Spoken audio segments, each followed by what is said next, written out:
శ్రీమాత్రే నమ. జై గురు దత్తాత్రేయ నమ.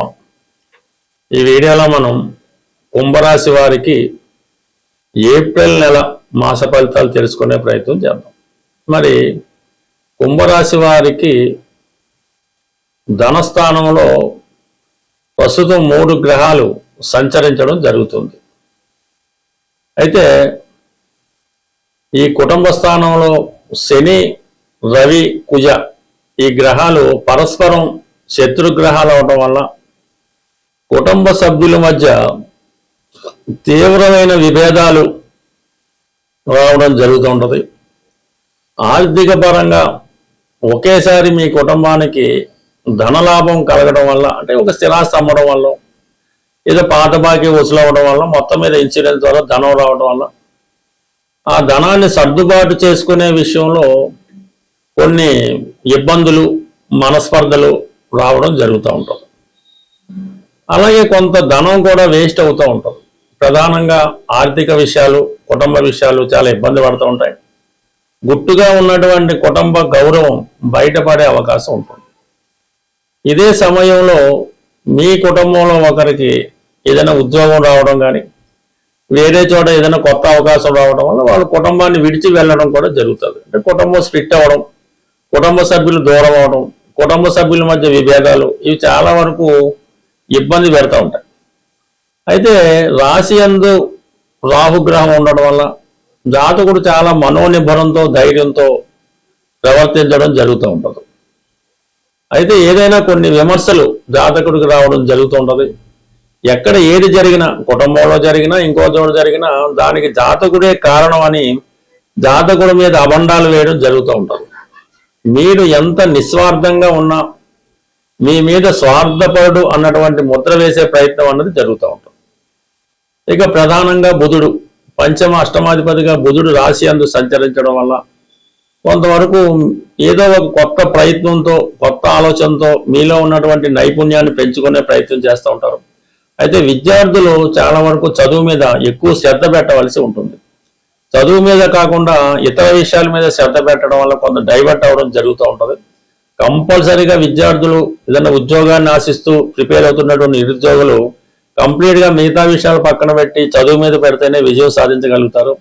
లేని పక్షంలో ఈ సంవత్సరం కూడా కొంతవరకు వేస్ట్ అయ్యే అవకాశం ఉంది. కాబట్టి గట్టిగా ప్రయత్నం చేయడం మంచిది. ఇదే బుధుడు మనకి 9వ తారీఖున, ఏప్రిల్ 9వ తారీఖున ధనస్థాన ప్రవేశంతో అక్కడ మరింత జటిలం అవుతూ ఉంటుంది. ఈ కుటుంబపరమైన విషయాల్లో కొంత చికాకులు మరింత ఎక్కువ అవడం, ఇతరుల ప్రమేయం కూడా కుటుంబ విషయాల్లో కలగజేసుకోవడం, ఆర్థిక పరంగా కొంత లిటిగేషన్లో ఇబ్బందులతో ఎదుర్కోవడం జరుగుతూ ఉంటుంది. ఇక ఇదే పక్కన పెడితే శుక్రుడు ఈ రాశి వారికి మరి శుభగ్రహం, చతుర్థ భాగ్యాధిపతిగా తృతీయ స్థాన సంచారం వల్ల ఒక కొత్త మిత్రులు పరిచయం అవుతారు. ఒక స్త్రీ పరిచయం ద్వారా మీ జీవితానికి ఒక మలుపు రావడం జరుగుతూ ఉంటుంది. అలాగే మీ ప్రతి సమస్యకి ఎవరో ఒకరు సహకరించి ఆ సమస్యని పరిష్కరిస్తూ ఉంటారు. మరి పంచమంలో ఉన్నటువంటి గురువు కూడా మరి భాగ్య దృష్టితో కుంభరాశిని వీక్షించడం వల్ల, దైవ భక్తి వల్ల అయితేనే, మీ సంతానం యొక్క సహకారం వల్ల అయితేనే ఈ సమస్యలను ఏదో విధంగా పరిష్కరించుకునే ప్రయత్నంలో విజయవంతం అవడం జరుగుతూ ఉంటుంది. బట్ ఏదైనప్పటికీ కూడా మీకు మరి కొన్ని విషయాల్లో రాజీ దూరంలోనే వెళ్ళాలి తప్ప గట్టిగా పట్టుబట్టినా, మీ మాట నెగ్గాలని కూర్చున్నా కూడా అది చాలా ఇబ్బంది కలిగే అవకాశం ఉంటుంది. కాబట్టి కొంత పట్టు విడుపుగా ముందుకు వెళ్ళడం మంచిది. సో ఏదైనా మరి ఈ 19వ తారీఖు తర్వాత శుక్రుడు చతుర్థ స్థానంలోకి వస్తూ మాలవీయ మహాపురుష యోగం అనే పంచమహాపురుష యోగం ఏర్పడటం వల్ల మరి ఏదైనా స్థిరాస్తి సంబంధించిన విషయాల్లో ఉన్న సమస్యలు పరిష్కారం అవుతాయి. గృహ వాతావరణం కొంతవరకు ప్రశాంతంగా మారి చాలా వరకు సందడిగా, ఆనందంగా, గృహ విషయంలో అనుకూలంగా ఉంటుంది. గృహంలో ఉన్నటువంటి వ్యక్తులు కూడా పరస్పర సామరస్యంతో మెలగడం జరుగుతూ ఉంటుంది. ఏదో ఒక కొత్త గృహం కొనుక్కోవడం కానీ, కొత్త వాహనం కొనడం కానీ, ఇంట్లో ఏదో ఒక శుభకార్యం జరగడంతో ఇప్పుడు ఉన్నటువంటి చిన్న చిన్న విభేదాలు సమసిపోయి మళ్ళా కలిసి అందరూ ఒక కొత్త జీవితం ప్రారంభించిన వాతావరణం మీకు ఈ మనకి 19వ తారీఖు ఏప్రిల్ తర్వాత కనబడుతూ ఉంటుంది. బట్ ఏదైనా జాతకుడు చాలా ఆర్థిక విషయాల్లో, కుటుంబ విషయాల్లో చాలా సహనంగా, ఓర్పుగా వ్యవహరిస్తే మంచిది. మనకి ఏప్రిల్ నెల 2వ తారీఖున శ్రీరామనవమి రావడం జరుగుతుంది. ప్రధానంగా ఎవరికైతే వివాహం ఆలస్యం అవుతుందో, అలాగే వివాహ సంబంధాలు వచ్చి మిస్ అవ్వడం, ఈ విధంగా వివాహం కొరకు అబ్బాయిలైనా అమ్మాయిలైనా వివాహం కొరకు ఎదురు చూస్తున్న వారికి ఈ శ్రీరామ నవమి చాలా ఇంపార్టెంట్తో కూడుకున్నది. కంపల్సరిగా ఆ రోజు మీరు శుభ్రంగా తలకి స్నానం చేసి కొత్త బట్టలు ధరించి ఈ శ్రీరామనవమి కళ్యాణం భద్రాచలంలో జరుగుతున్నా పర్లేదు, మీ ఊళ్ళో ఎక్కడ జరిగినా సరే ఆ కళ్యాణంలో 100కి 100 రూపాయలు పూర్తి అయ్యేదాకా, అంటే తలంబరాలు అయ్యేదాకా ఉండి అక్కడ ఏమన్నా వాళ్ళు భోజనం అది పెడితే భోజనం చేసి చక్కగా కొన్ని తలంబరాల బియ్యం మీరు ఇంటికి తెచ్చుకొని అది మీ శిరస్సు మీద జల్లుకోవడం మంచిది. వీలున్నవారు భద్రాచలంలో కూడా మనకి ఈ తలంబరాల బియ్యం ఇవ్వడం జరుగుతుంటుంది. అది ఎవరన్నా తేగలిగితే, అది పెద్దవాళ్ళు ఎవరైనా మీ పిల్లలకి వివాహం జరగవలసి ఉంటే వాళ్ళకి ఆశీర్వదిస్తూ ఆ తలంబరాల బియ్యం వాళ్ళ తల మీద పెట్టడం వల్ల 100కి 100 రూపాయలు వివాహం అన్నది నిశ్చయం అవడం జరుగుతుంటుంది. కాబట్టి వీలున్న వాళ్ళు ఈ శ్రీరామనవమి వేడుకల్లో పాల్గొనడం, ఇంకా ఓపిక ఉన్న వాళ్ళు తల్లిదండ్రులు కూడా పిల్లలకి వివాహం జరగడం లేదు అనుకున్న వాళ్ళు ఒకసారి శ్రీరామనవమి పీటల మీద కూర్చొని ఆ రాముల వారి కళ్యాణం మీ చేతుల మీదుగా జరిపించడం వల్ల తొందరలోనే మీరు మరొక వివాహం మీ పిల్లవాడికి అమ్మాయికో చేసే భాగ్యం అన్నది ఆ భగవంతుడు మీకు కల్పించే అవకాశం ఉన్నది. తప్పకుండా ఈ పరిహారాన్ని, అంటే పరిహారం అనగానే ఇది ఒక కర్తవ్యం, ఈ కర్తవ్యంగా చేయడం వల్ల ప్రధానంగా మీ ఇంట్లో తొందరలోనే శుభకార్యం జరుగుతూ ఉంటుంది.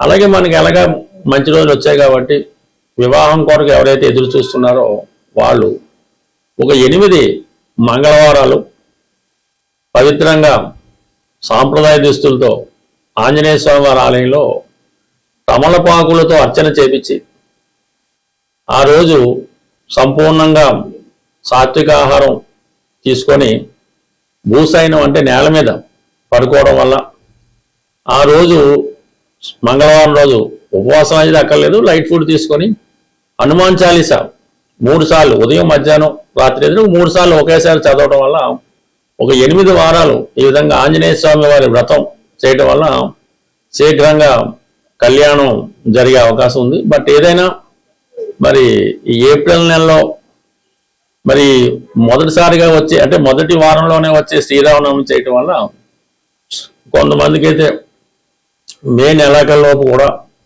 వివాహం కుదిరిన ఆశ్చర్యపోక్కర్లేదు.